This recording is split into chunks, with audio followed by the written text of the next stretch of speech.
So, just a little bit of a warning.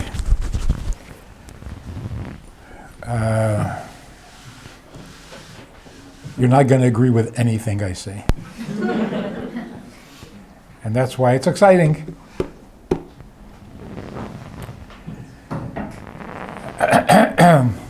I'll throw out the statement, you tell me what you think. Love is not a good reason to marry. In fact, if you love somebody, don't marry him. It's too late.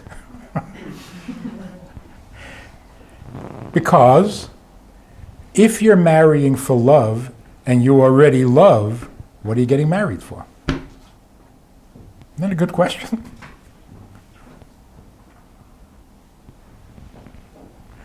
So if you're hoping that the marriage will bring love, okay.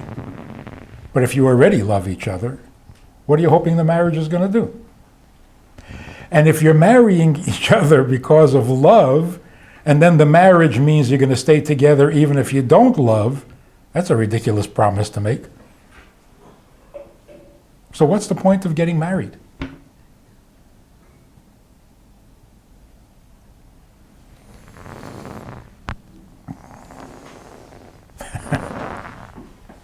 I guess that's why people are not getting married. So I don't know if you heard about this, but studies have shown that men and women don't get along. You heard about it? Men and women we tried. Like for the last 80 years we've been trying. Every kind of arrangement at every age, and it's not working. Men and women don't get along. So when a couple come to me and say they're working on their relationship, I don't understand what that means. Why are you working on a relationship? It means you're trying to like each other, but it's hard. Well, then quit. Why are you working on it? Some of them even say, we're going for therapy. So you don't need therapy. You're not getting along. That's normal. You find a man and a woman who do get along, they need therapy. Because something's not right.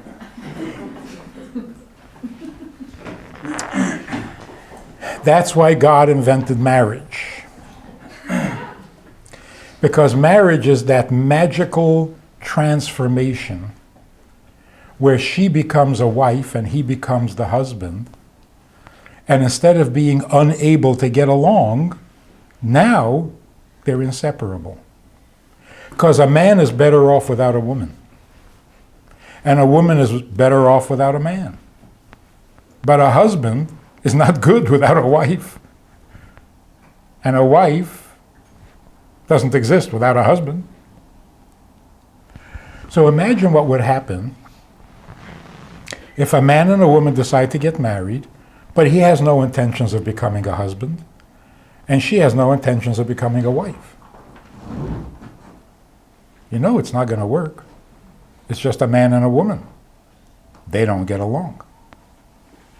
And it's happening way too often. It's become very common to get married, but not become a wife and not become a husband. For the very simple reason, there's no glamour in it. When married women get together for an evening, what is it called? Girls' night? A girls' night out? Why don't you call it a wives' night out? Oh, you want to have some fun. If it's wives, you're not going to have any fun. Wives are desperate. There's no fun in that. And who wants to be a husband? Have you seen the commercials? They're the biggest wimps in the world. I think it's a plot.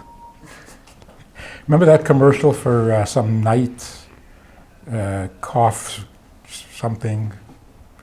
The guy wakes up in the middle of the night and he can't sleep. So he wakes his wife up. because he doesn't know what to do. So she gets up and goes to the kitchen and gets him the NyQuil, and he falls asleep like a baby because he has post-nasal drip. Now, who's going to want to be a husband after that? There's no glamour. There's no glamour in it. So, what is the purpose of marriage? Really, what do we need it for? So again, if you already love each other, what are you getting married for? And if you don't love each other, what are you getting married for? What is this marriage thing?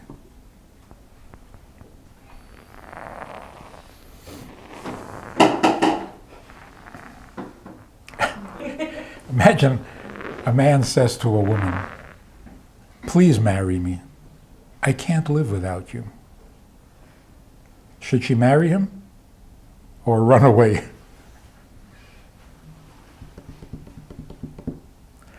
You can't live without me? You need help if you're serious. But you're probably lying. Either way, I don't want to marry you. So there was this comedian, I forget what her name was, back in the 70s, I think. She was very funny and she disappeared. I don't know what happened to her. But she had this routine. She says, "I don't trust men." Now, I learned not to trust men because I had a boyfriend and he said that if I ever left him, he would kill himself. So I left him. They never do what they promise. So if he says, "I can't live without you," he's probably lying. If he really can't live without you, you really shouldn't marry him. So, what's a man to say? A man should say, "I can exist fine without you. Obviously, I have. I can exist perfectly without you. But existing without you is not a life. So why am I marrying you? To bring a life to my existence. So if I can't exist without you, I'm a really disturbed guy. I can exist without you. But what's the point? So what does marriage do? It doesn't enhance your existence. In fact, it ruins your existence. It really does. Because your existence means your independence, your own space, establish yourself, know yourself, have your own borders.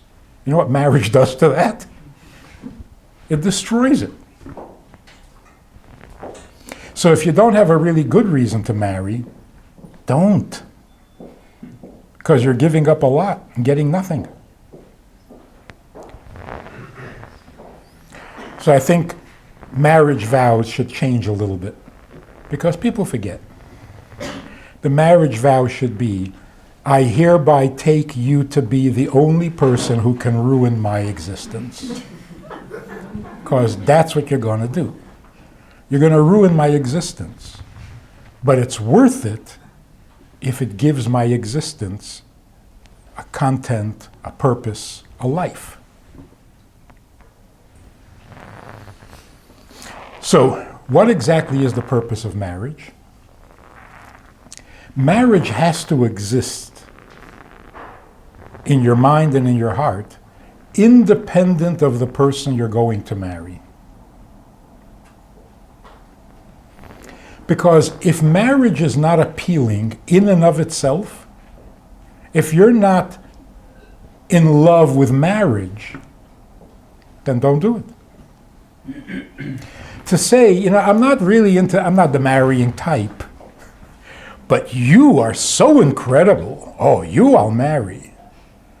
Not a good deal. First of all, you're not that incredible. And you can't remain that incredible forever.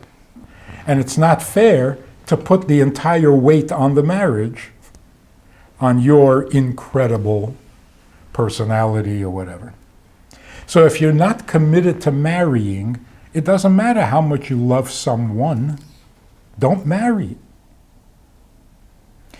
And that's why as children, especially girls, when you were 9 years old, you wanted to get married. Just not to a boy, because you hated boys. But you wanted to be married. So marriage has to stand on its own merit. It itself has to be convincingly important and valuable enough to give up some of your existence for. So you have to put marriage before the person you marry. So that when two people get together, they're both intent on getting married. They just want to know if they can do it with each other. But to say, I fell in love with someone, so I'm going to marry him, not a good idea. Unfortunately, in our society, we worship love. Like every time, every period, every country, has its idol, its false god. The false god of America is love. Certainly in pop psychology. Marriage is not going well, not enough love. Children are acting up, not enough love. But I do love him. Well, love him more. Yeah, I love him more. Well, love him even more. It's the answer to everything. And it's not working. For the last 80 years, everyone has gotten married out of love. Are we better off? Our marriage is stronger than in the times of Tevye? They're not. So something's not working. So here, first of all, is a principle concerning love. God is love in America, which means love is God. That's not good. For a simple reason. If I were to say to a woman, I love you for your money, and I want to marry you for your money, because you have a lot of money. What's wrong with that? Why is that offensive? You have the money, I like money. It's a good shidduch. I mean, what's wrong? Why is that wrong? It's conditional. It's conditional. So is it any better if I say, I want to marry you because you're beautiful? I love your looks. Is that a condition? Yeah, because if you lose your looks. No, I want to marry you for your personality. Is that better? Getting there? Okay, I want to marry you for love. That's not a condition. That is such a big condition. And listen to all the marriages that fall apart. What happened? No love. So the first thing is when I say I want to marry you for your money, it's a little offensive because it's not true. I say I love you for your money. I don't. I just love the money. I want to marry you for your money. No, I just want the money. So when I say I want to marry you for your money, listen to what I'm actually saying. If there was some way that I could get the money without having to marry you, that would be perfect. But no, you're not going to let go, right? So I'm going to have to marry you too. So now, imagine a man says, I love everything about my wife. I've actually had a guy say this. I'm doing marriage counseling because they're not getting along so well. And he says, I love everything about my wife. I said, something's fishy because she wants a divorce. So what's going on here? He loves everything about his wife. So I ask him, do you love your wife? He says, I just told you, I love everything about her. I said, do you love her? He says, what about her? I said, not about her. Do you love her? He says, what does that mean? What does that mean? See, if I marry you for your money, I'm really married to the money. If I marry you for your looks, I'm married to your looks. If I marry you for your personality, I'm married to your sense of humor. And if I marry you for your family, so now I'm married to 5 things, just not to you. So when a guy says, I love everything about my wife, he's left her out. Because he loves things about her, he doesn't know why she has to come along with it.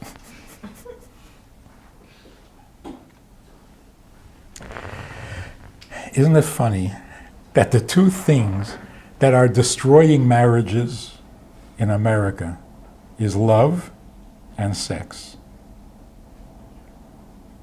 For most people, that's the definition of marriage. What's marriage? Love and sex. That's what's destroying marriage. Because these are things that can change. It's not the person. Love does not bond people.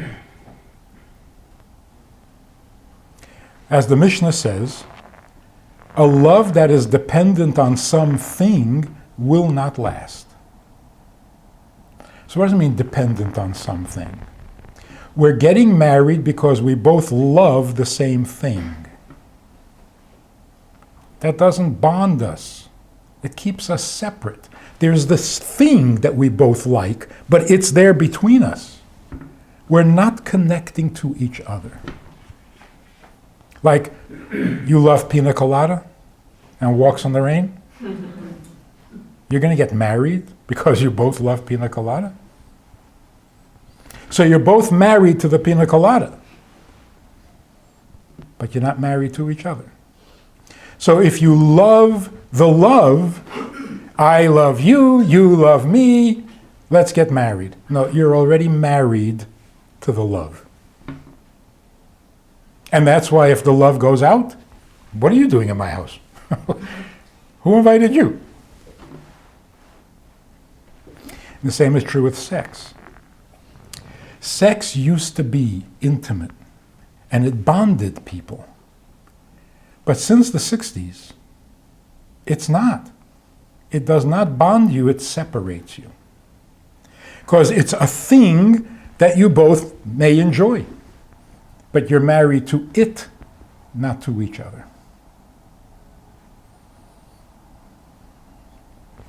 Actually, you know this whole thing with the Me Too?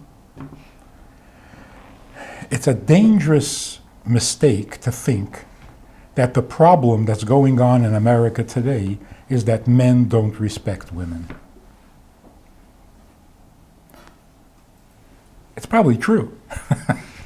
But it's a dangerous thing to make an issue out of it. It's also dangerous to say it's power, the abuse of power. What are you going to do? Take away the power? So you're setting up a problem that you cannot solve. If men still don't respect women, after all women's rights and women's movements and the feminist movement, and men still don't respect women, well, there's only one solution. We got to live separate lives. Don't ever work for a man, don't ever hire a woman, don't ever hire a man. Keep separate. This is horrible. I'll tell you what's really going on. It's not that men don't respect women. It's that women and men have no respect for intimacy. And we did it intentionally. In the 60s, we decided that free love is a wonderful idea. What's free love? It means free sex. Free of what? Free of commitment, free of feeling, free, recreational. And we all bought it. Men, women, Jews, non-Jews, we all fell for it. It sounded good. Now we're paying the price. Because you can't fool Mother Nature. Intimacy is not free. It can't be. Somebody wrote a book recently called If It's Safe, It's Not Sex. If it's really safe, it's not sex. There's no such thing. It's way too intense, it's way too personal, So, ironically, and this is really embarrassing, our grandparents had a better sex life than we have? Come on. We gotta bury our heads in shame. We're not happy. We're not. I mean, if we are the free, sophisticated, liberated, cosmopolitan, sexually liberated people, why is Viagra making so much money? Something's wrong. It's not working. So, the things that separate people, even in a marriage, is love and sex. Somebody asked me why I wrote the book. It's because I noticed something in all the years of doing marriage counseling. I noticed a change. I used to do marriage counseling between two people who really didn't like each other, which makes perfect sense. Why do they argue? They don't like each other. Why don't they like each other? They don't agree on anything. So, okay, fine. You gotta work out their differences. More recently, I noticed that in good marriages, what we would call a really successful marriage, they have no complaints to each other. And yet each of them will admit that they feel alone in the world. They don't know what to blame it on. They can't complain. Everything's good. But in a quiet moment, they're all alone in the world. And that becomes a health problem. In London, they started a division in the health department that deals specifically with loneliness. Because they found that when people feel alone, their immune system crashes. And they become vulnerable to every illness, every disease. The one thing that marriage is supposed to fix forever is that you're never alone, even if you're separated by an ocean. You're not alone in the world. There's the other. You belong with someone. Someone belongs with you. You're not alone. And that is a very powerful thing. Where do we know this from? From the Torah. It's the only place you get any sane advice. You read this book called First Kill All Marriage Counselors. There's actually such a book. What does it say in the Torah? Therefore should a man leave his mother and father, cleave to his wife, and become one. That's it. That's the whole story. The only reason you need marriage is to become one with another person. If you love the other person, that's nice. Makes it fun. You don't love the other person, you're not alone. At least you have someone to fight with. So you remember Fiddler on the Roof? So Tevye says to Golda, do you love me? And she says, come on, you remember or not? He says, do you love me? So she sings him a song. For 25 years, I've washed your clothes.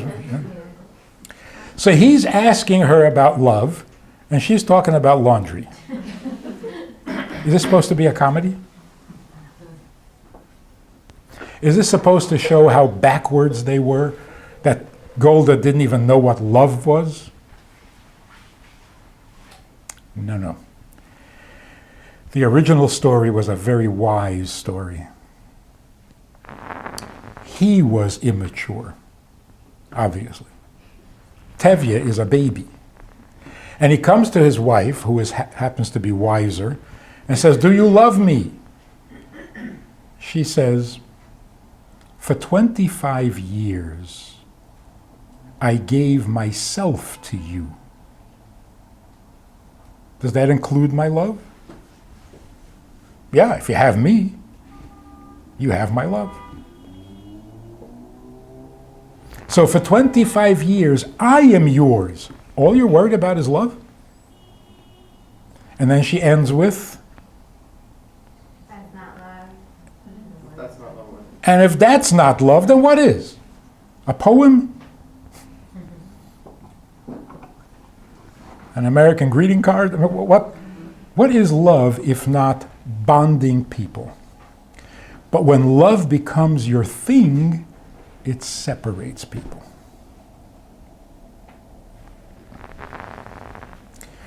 So let's take another look. Purpose of marriage is to become one. Now we all know that when you get married, it's a reunion of two parts of the same soul. It's your soulmate, which is very nice. Two souls bond and they become one. But here we're talking about bodies. Can two bodies become one? Can two personalities become one? So then you hear these slogans, this wisdom. Marriage is all about compromise. If that were true, I wouldn't get married. Get yourself into a situation where you're going to have to compromise. That's crazy. Why would anybody do that? No, you have to compromise. No, thank you. I can't live a compromise. I can compromise for a half hour. But live my life as a compromise? That's insane. And then you have people who go a step further. You know, marriage is a sacrifice. No thanks. It can't be. It better not be. There is no sacrifice and there's no compromise. Marriage is a good idea.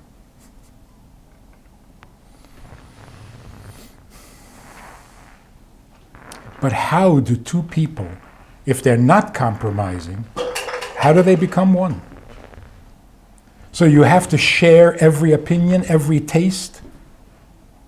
You have to have the same political leanings, otherwise you can't be one. You have to have the same philosophy in child raising, otherwise you can't be one. You can never disagree. Doesn't sound appealing.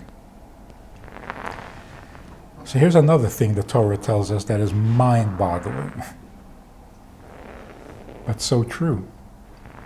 The first human being, if you remember, from reading, the first human being was created male and female, which is kind of weird.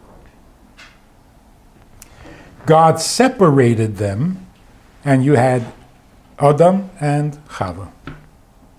We assumed for the longest time that separation was a vast improvement.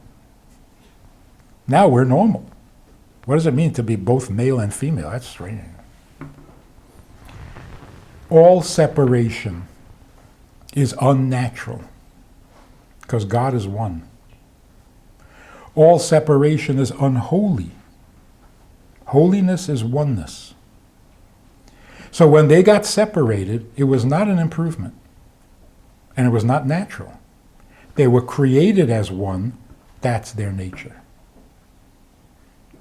So what does a man and a woman need from each other? To become one again. To become whole.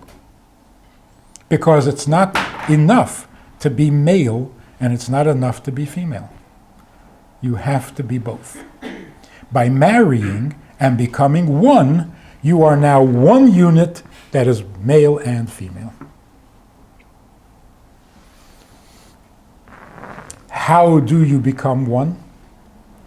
Well, since it is our nature to become one, and the separation is artificial and unnatural, all you have to do is remove all things and you will be one. So it's a process of elimination. If you can imagine 2 drops of water, side by side, 2 drops of water. Why are there 2 drops? Water is supposed to flow. What keeps these 2 drops from connecting to each other? What gives them their shape? Surface tension. So what does that mean? It means if you just breathe on it, just touch it, break the surface tension, there'll be 1 drop. The same is true between a man and a woman when they get married. Remove the surface tension and you go back to being one. Because it is perfectly natural for male and female to be one person. It's an amazing statement. Goes against everything that we learn in psychology. So how do you become one? Eliminate all things. Remember George Carlin's routine about stuff? Wasn't that long ago, come on. Yeah, you remember? He says, why do human beings need houses? What do you need a house for? Because you need a place to keep your stuff. And then you put a lock on the door to protect your stuff when you go out to get more stuff. Then you need a bigger house. And you put 2 locks on the door to protect all that stuff when you go out to get more stuff. And eventually you reach a point where you just need to get away. You need to live. So you take a little knapsack, backpack, with the fewest amount of items of your stuff, and you run away. But then you come back to your stuff. If we could get past our stuff, if we could get past all things and connect to each other, we would be married. And we would never feel alone. Because that's what marriage does. So, take a look at this picture. Intimacy, which we seem to have lost. Intimacy means the ability to connect to each other without anything in between. Just person to person. What are you connecting over? What's bringing you together? Nothing. Just you. Like when people say, why can't you just accept me for who I am? Did you ever say that? Can't you accept me for who I am? I could, if I knew who you am. Tell me who you am, I'll accept it. You don't know. I mean, I accept your personality, I accept your opinion, I accept your intelligence, I accept your looks, I accept your family, your mother. Come on, what else you want? No, just accept me. What are you talking about? What's me? But that's what we need the most. So if a man loves everything about his wife, no good. He loves things. She needs him to love her. So the first time when I got to Minnesota, straight out of yeshiva, I was about 22. And people are asking me questions that would cross a rabbi's eyes. This guy says to me, "Oh, I'm getting divorced. I'm done. I don't need this." So like a smart aleck yeshiva bacher, I said, "Wait a minute. You're divorcing her because you don't need this? If you don't need this, get rid of this. Why are you divorcing her?" When he said this, he meant her. This is no surprise that she feels alone in the world. So what does it mean to be intimate? To connect to each other, not about anything, having removed all things, so that you're really connecting person to person. Like if you asked your grandmother, maybe your great-grandmother, what happens in the bedroom? Your grandmother says, nothing. You said, no, come on, tell me. What goes on in the bedroom? Nothing. You think she doesn't want to tell you, but she gave you the right answer. If you want to know what an intimate bedroom is, it's a place where there is no thing, just them. It's just them. Who are you calling a thing? Man and a woman are intimate, and afterwards, he asks her, how was it? How was it? Who let an it into the bedroom? Your grandmother would be very upset. A bedroom is a no-thing zone. It's just a place for them, and them are not things. That's pornography. So what has happened to sex is that it used to be intimate, it stopped. It used to be sex. Now it's just pornography. It's just a thing. A thing that you can be better at, less good at, you can have more, you can have less. And every month, if you follow the magazines at the supermarket, every month there are 12 new secrets to better sex. And you don't know any of them. How does that make you feel? I'll tell you a funny thing. Some guy at a weekend is staring at me. And I see he wants to say something. So I go over to him and I say, what's on your mind? He says, I was just wondering, do you sleep with your beard under the blanket or with your beard on top of the blanket? He was being funny, but he ruined my sleep for at least 3 weeks. I couldn't sleep. I mean, I tried it under the blanket. I tried it over the blanket. See, you just become a little self-conscious about the most natural thing, and all of a sudden you can't live. Like people say, how long did it take you to grow that beard? I didn't grow it. It grew. By neglect. So I'm not conscious of it until somebody comes up with this brilliant question. You want to ruin a married couple's life? Just say to them, do you know the 12 secrets to better sex? I'm just curious. You're having pretty good sex? No? That's it, you've killed them. You've turned it into a thing, and it's going to come between them. And somebody is going to say, how was it? And you're finished. The intimacy is gone. So, when did intimacy become a performance? When did two people merging with each other, belonging to each other, when did that become an Olympic event? It's terrible. It's pornography. The intimacy means we can put aside all things. Really, all things.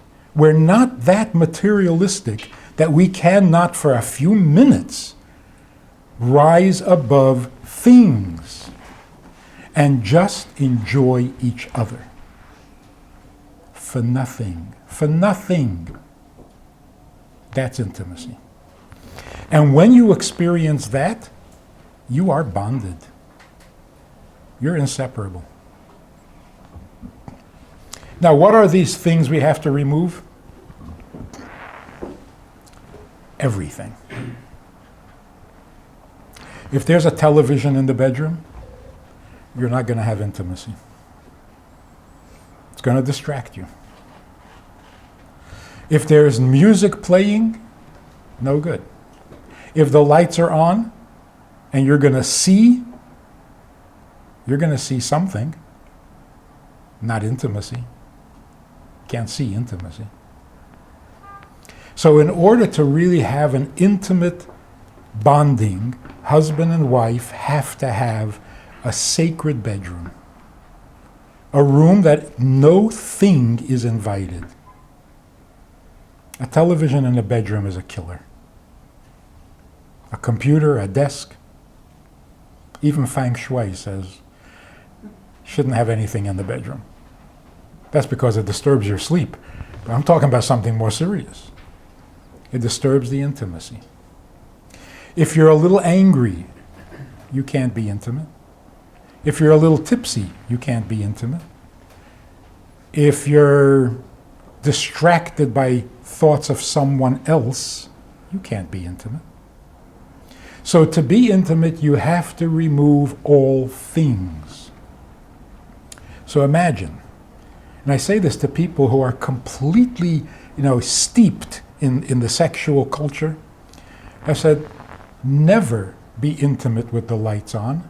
There should never be any sound in the room, and you should never talk. And they think about it for a minute and they say, wow, where does your mind go when you're not seeing anything, hearing anything, or saying anything? You bond. You're conscious and aware of who you're with, not what you're with. So there's no such thing as a bad experience. You were together. That's always perfect. Even physically. There was nothing between you. Perfect. So let me sum this up. Love does not do the job. Sex does not do the job. What needs to happen in order for us to simply be healthy, never mind holy, what needs to happen is this.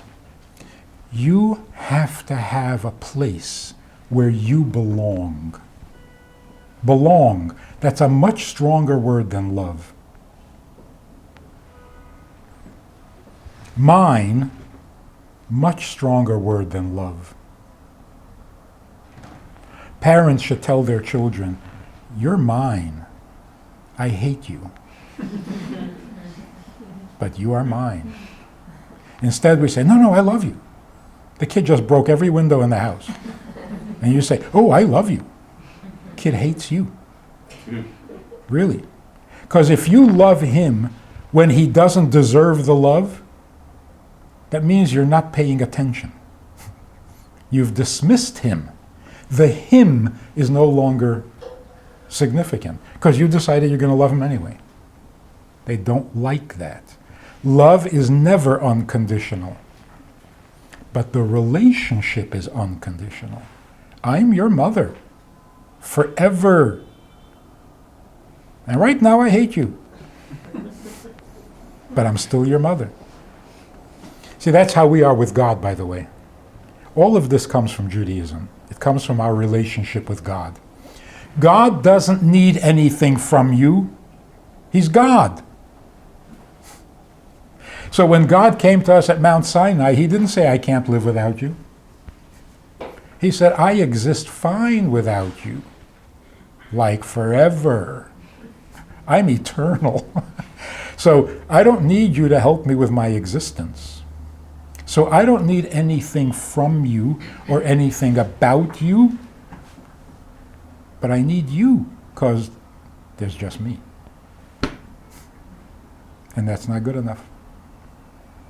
So he doesn't need something from you, he just needs you in his life.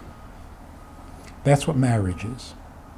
So when you have a place, this is you belong. This is my home. Another powerful word. And you're in that home with the person you belong to who also belongs to you. So you're doing what you are meant to do, what you're supposed to be doing.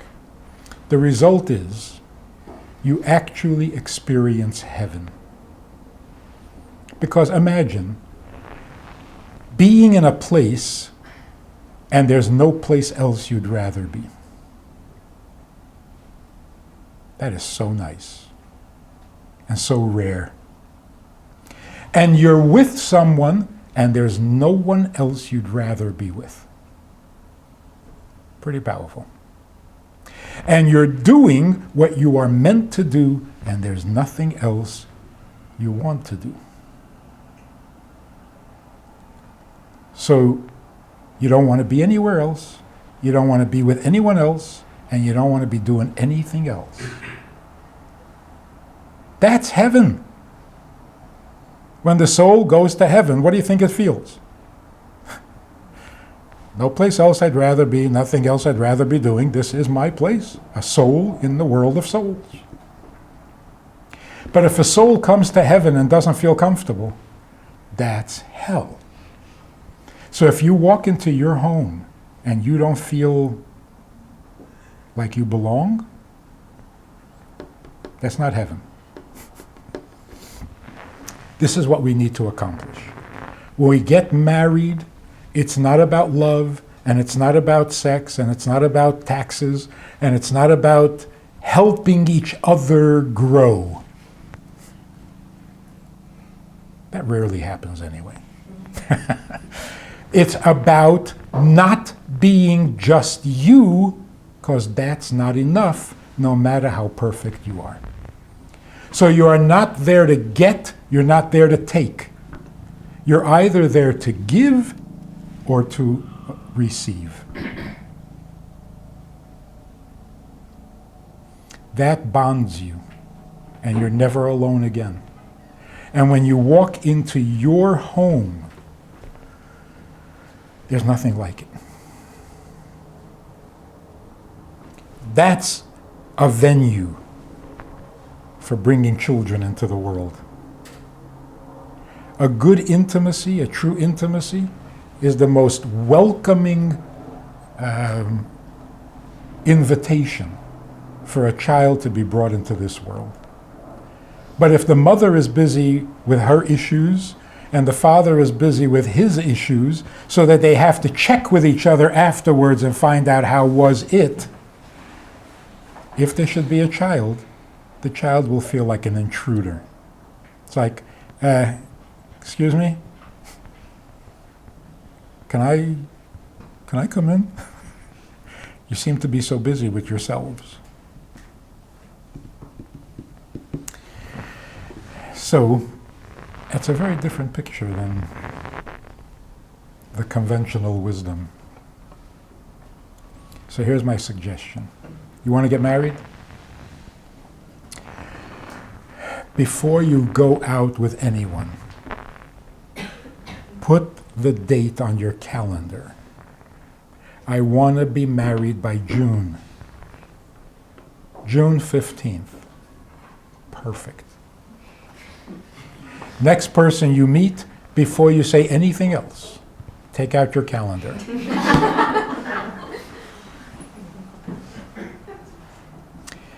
I'm scheduled for June 15th.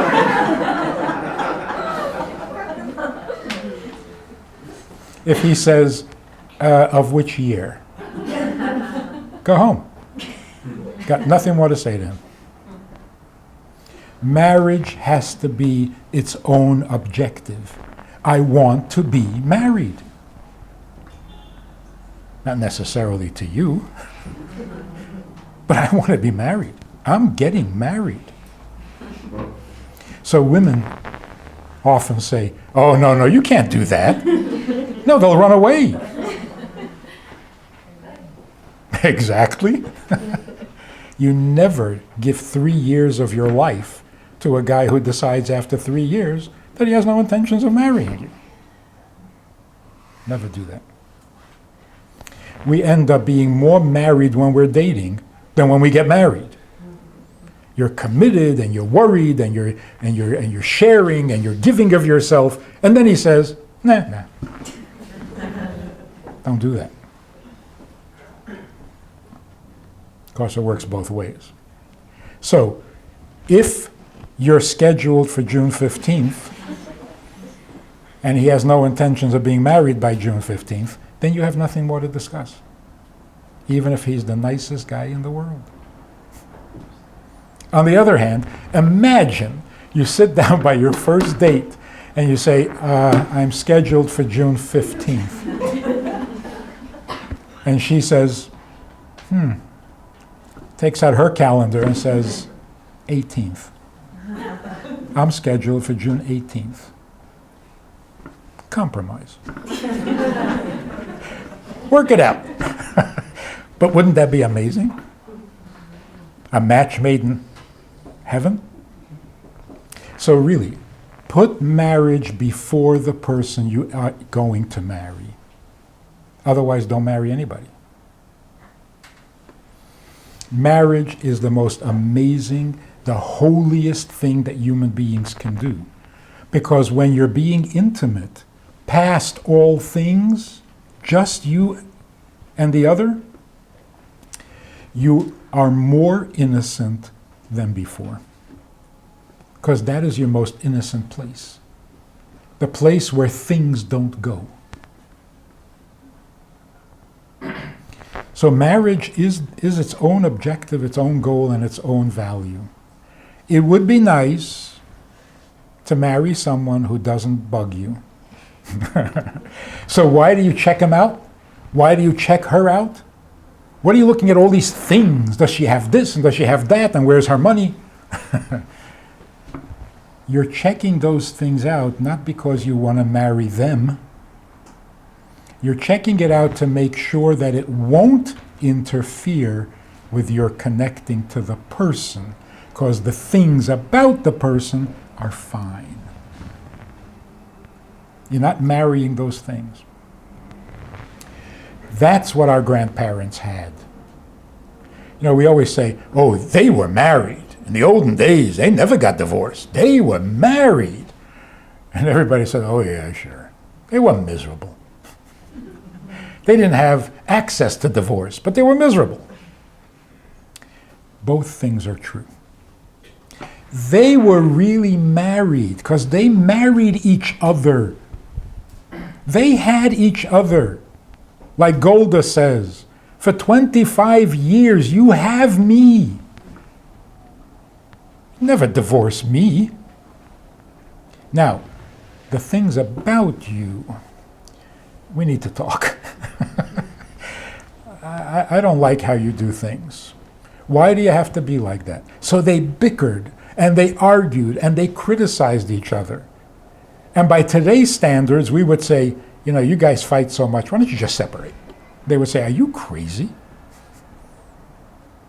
Lose each other? Fight about things, but we have each other. And today we're trying to do the exact opposite. I want to make sure that I love everything about you. And you have to come along with that stuff, so I'll put up with you. But I just want the things, the goodies. We need to get married. Married. not hooked up. Isn't it funny how we describe dating? We're so afraid of intimacy. What do you call it when a man and a woman are getting close?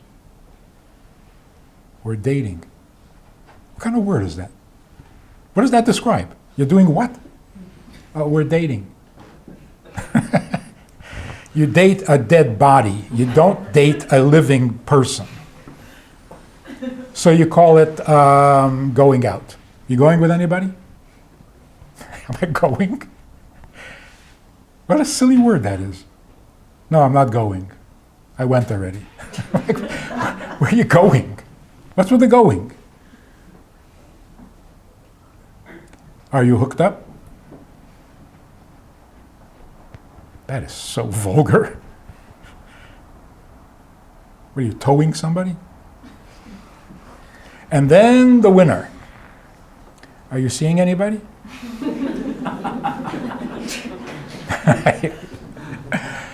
This guy says to me, I'm seeing this really special woman.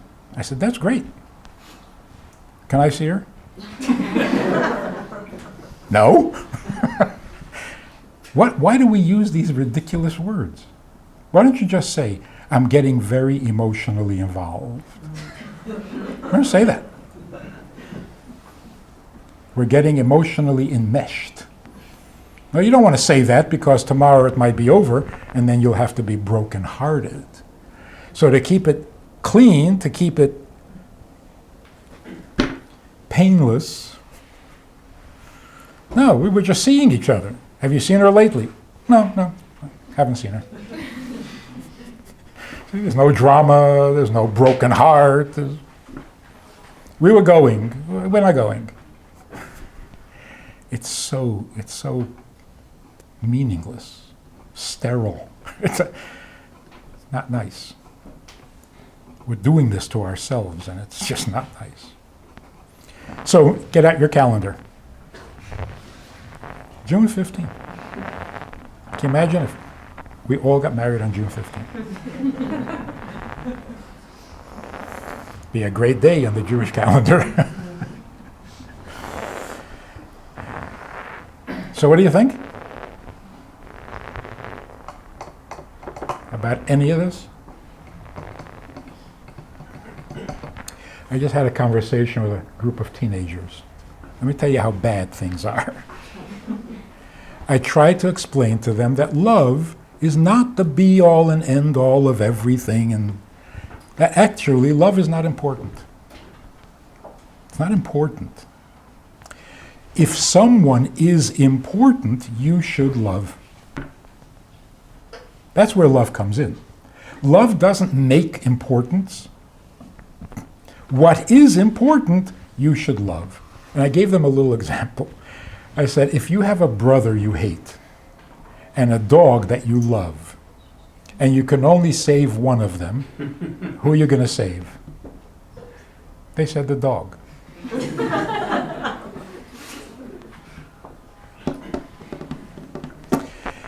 If someone is important and you don't love them, they're still important. And if someone is not important, but you love them very, very much, they're still not important. I mean, you got to be really arrogant to think your love makes them important. When you stop loving them, they lose all importance. Come on, what is that? That is nasty. So love is the spice. It's not the steak. It can't carry the burden of a relationship. Now, if you have a place where you belong, and a person you belong to, so that you're doing exactly what you're meant to do, tell me why you won't love that. Of course you're going to love it. And if you don't, you'll fix it because you want that place. You want that identity. You want to belong. Is that not true? I I think it is. Have any questions or comments or jokes? Anything? No? I'll start with a question, but I just also want to thank our hosts. Thank you very much, Reverend Friedman. Thank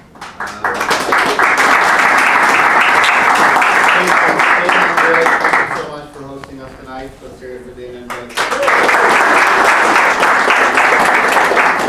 And I guess I'll start with the question. I feel like people are wondering, so then how do you know who to marry? If you have a deadline as to when you're going to marry someone, so then you can just marry anybody then. You want to hear something really profound? When somebody says profound, it means you're not going to understand it.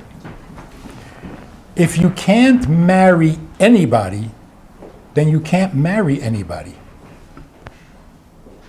I'll try that again. If you can't marry anybody, then you can't marry anybody.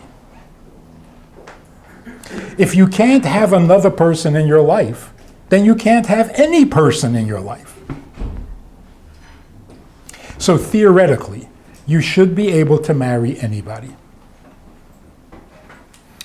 But why ask for trouble? So what you do is you find a person who, for whatever reason, makes you wish that he or she is the other part of your soul. Because you will marry only the other part of your soul. It's been prearranged. Before you were conceived, God decided who you're going to marry. And that's it. It's done. So a woman says, I want my husband to be tall and dark. Sorry. He's short and bald. Too late. He's already been chosen. And that's who you're going to marry. So stop trying to design him like a Mr. Potato Head. He is who he is. He just hasn't found you yet. Instead, you should be thinking, what kind of a life do I want to create with the person I will be marrying? So how do you know who your soulmate is? Well, you don't. All you need to know is you met someone who you hope is your soulmate. So you marry. If you actually get married, that's your soulmate without a doubt. If it's not your soulmate, it's not going to happen. So don't worry about marrying the right person or the wrong person. You can only marry your husband or your wife. This woman said, I've been looking for to get married. I've been trying for 9 years. Where are all the men? I said, that's disgusting. None of your business where all the men are. You're not going to marry all the men. She said, you know what, I mean, I'm a man. What, you've never met a man? She said, I mean someone special. You've never met anyone special? Of course you have. They're married, but you met them. She says, I mean the one for me. You see, in 3 minutes, we went from all the men to the one for me. See how easy it is? You can do it in 3 minutes. What does it mean, the one for me? There's another way of saying that. My husband. Which means you're not marrying a man. Men and women don't get along. Don't go there. You're not marrying a woman. You're marrying your wife. Find her. You can't marry her if she's not your wife. It's not going to happen. So do you know who your wife is? No, until you marry her. All you need to know is, I really hope this is her, because I want to marry her. If it happens, she's the one. If it doesn't happen, she was never the one. No heartbreaks. Yeah. Well, what about vice versa? Like, you feel living in this society that we're living in, it's like the man is deciding that she's the one, she's not the one. What about the woman deciding he's the one? Like, how often does that really happen, that the two souls are deciding that each other are the one? That's the only way it ever happens. Nobody forces you into a marriage.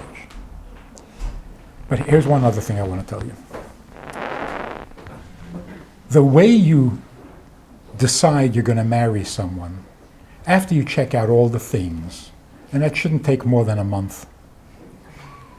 Once you've checked out all the things, now you need good chemistry. What is good chemistry? Good chemistry means not how you feel about him. Because if he's good looking, nice guy with a couple of dollars, everybody's going to have good chemistry with him. It doesn't prove anything, right? Good chemistry means how he makes you feel about yourself. You're sitting with a guy and you find yourself totally comfortable being a woman. You're not self-conscious, you're not trying to prove anything, it's not a contest. You really feel good in yourself. He's doing that. That's good chemistry. And he is sitting there and he says, wow, I feel great being a man. You did that. That's good chemistry. When the male and the female energies work for each other, that is really good chemistry. So if you find somebody, you like the things about him, and you feel like a woman with him, and he feels like a man with you, that's really good. But today, we got a problem. What is a man? Who's a woman? We don't know anymore.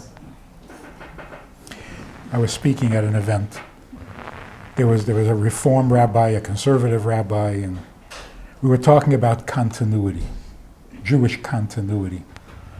And they were saying, you got to change this, you got to change that. I said, whoa, whoa, whoa, we're talking about continuity. Continuity means do something your grandfather did, that his grandfather did, and his grandfather did. Then it's continuity. Well, the Reform rabbi got really upset. He said, why did you say grandfather? Why didn't you say grandmother? He was an old guy. He's still into woman's lib. So I said, you are so behind the times. My grandfather was a woman. How dare you assume? So we are so confused, we don't even know. But you can't fool Mother Nature. If you feel comfortable being a woman in the presence of this guy, that's good chemistry. Grab him. June 15th. Okay, thank you. We're going to Thank you. close